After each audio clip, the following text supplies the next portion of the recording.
Chapter 2, The Liturgical Movement, the Change Agents. Catholic critics of the post-Vatican II Mass reforms generally had the same list of pet peeves about the liturgical changes. A typical roundup of objections against the work of the liturgical reformers might mention replacing Latin with the vernacular, the relentless insistence on vocal participation by the laity, disparaging devotional prayers like the Rosary, arbitrary changes in the rubrics, communion under both species.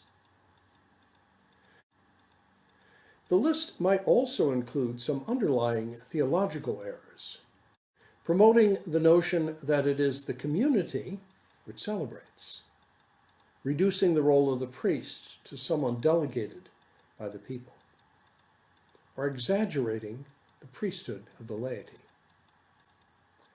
If you were asked to put a date on that list, you'd probably say the late 1960s. The real date, however, is 1942. The list is taken from a 17-point memorandum that the Archbishop of Freiburg, Germany, sent to his fellow bishops. He wrote it to warn them about the proposals for liturgical changes that were then being widely circulated in Germany and in the rest of Europe. This will surprise most listeners. It certainly surprised me when I first came across the list. Like most conservatives during the post-Vatican II era, I thought that the liturgical revolution got underway only after the Council. In fact, it had already been going on in stealth mode for a long, long time. What about the post-Vatican II practice of inviting everyone up to stand around the altar during the canon, for instance? Youth movement and scout masses in France and Germany during the 1920s. Or Mass facing the people and exchanging handshakes before communion. Klosterneuburg, Austria, again, during the 1920s.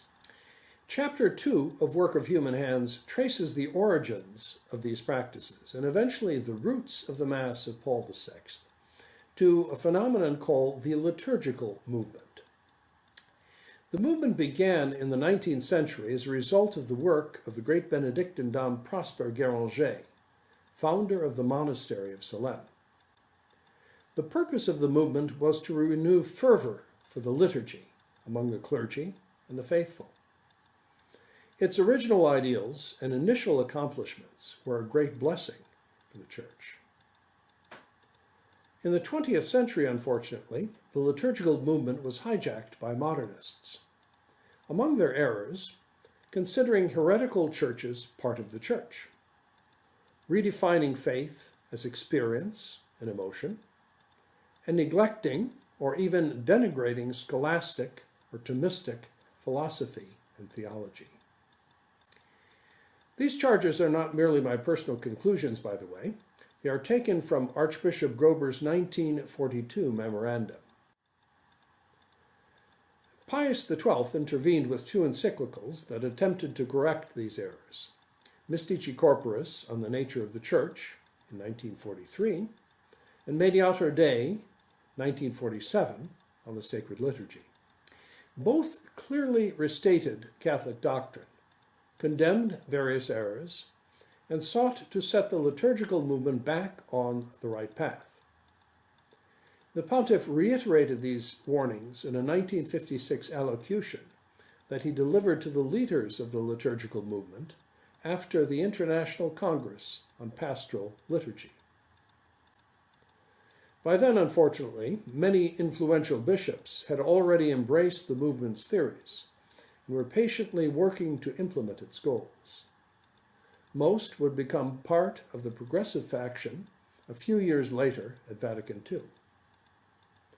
Among them was a certain Monsignor Giovanni Battista Montini, who had been celebrating masses for small gatherings of university students, with, as he said, the group praying around the altar. Work of Human Hands also discusses two very influential writers from the pre-Vatican II liturgical movement, whose theories on liturgical reform and the nature of the Mass will resurface in the Mass of Paul VI. The first figure is the Austrian Jesuit Joseph Jungmann, One of his key ideas was the corruption theory, which held that the Mass, as it stood, represented a departure from primitive liturgical ideals. After the Peace of Constantine, it seems, everything in the liturgy was mostly all downhill. Another of Jungmann's ideas was pastoral liturgy. By this he meant refashioning the Mass to meet the perceived needs of contemporary man. The second figure is the French oratorian Louis Bouyer. His 1954 work, Liturgical Piety, lays out two concepts that will become the theological foundation for the Mass of Paul VI. One was assembly theology. This Bouyer used to bypass the Catholic doctrine that the essence of the Mass consists in the sacrifice. Another was Bouyer's invention of other so-called real presences, which Bouyer inflated in order to attack and undermine the Catholic dogma on the real presence. For an analysis of the writings of Jungmann and Bouyer, as well as a history of the liturgical movement, see The Change Agents, Chapter 2 of Work of Human Hands, a Theological Critique of the Mass of Paul VI. Our next chapter, The Creation of the New Mass. To order Work of Human Hands and to read excerpts, visit www.philotheapress.com.